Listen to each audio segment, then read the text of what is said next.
Greetings, Jarvis the Allosaurus here. In today's episode, we will be reviewing the one and only Goliath.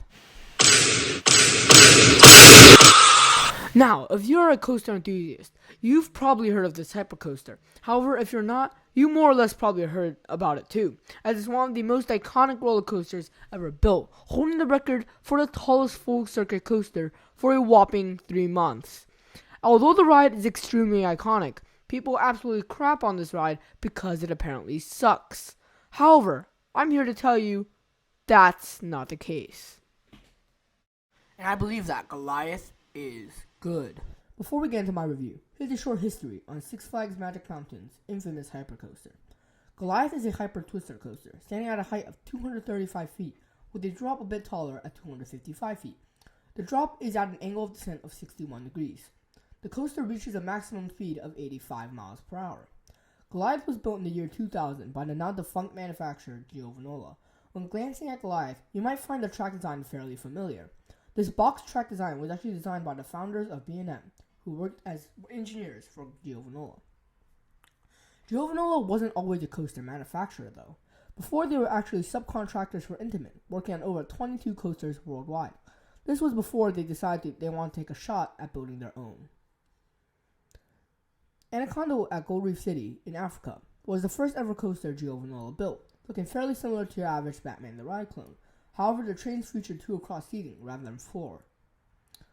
After Anaconda, Goliath went on to build 2 more coasters before their demise, that being Goliath and Titan. Now back to the review. Goliath was my first ever hypercoaster, other than X2, which is basically the easiest way to get a goddamn concussion. Anyways, back to the video.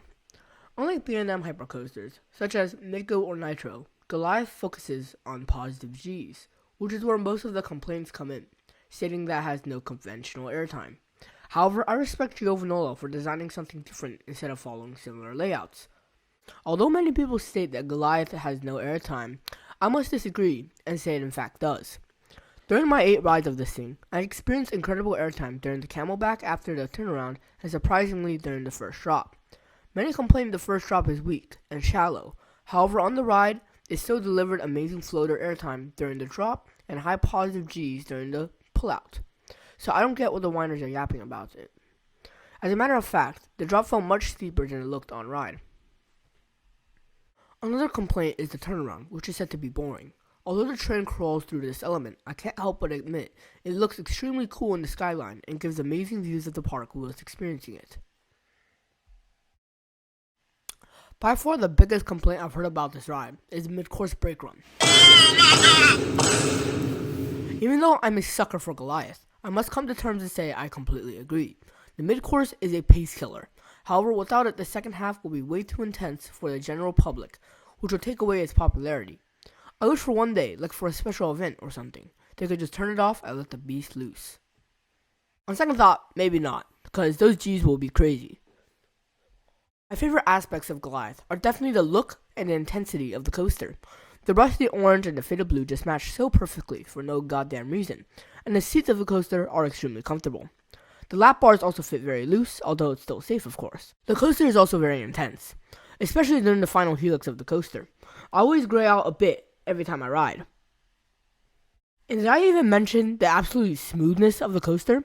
How the hell is it so smooth? Like, I can't say the same for some of the other coasters in the park. Looking at you, Scream.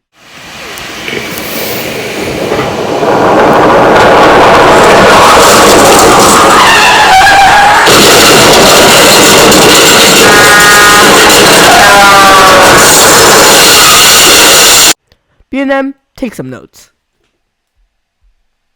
Anyways, to sum it all up, I feel that Goliath doesn't deserve all the hate it gets from so many enthusiasts, making the negative attention completely unjustified. Granted, it's not as good as a B&M hyper, but not every hyper has to be a B&M. Diversity is a factor we can't overlook in any community. Without it, things will get repetitive, and therefore bland. Airtime hill after airtime hill is great, but sometimes we gotta twist it up a bit. No pun intended. Hey guys, thank you for watching the video, and please leave a like and subscribe if you want, of course. Is there a train coming? Oh my fuck!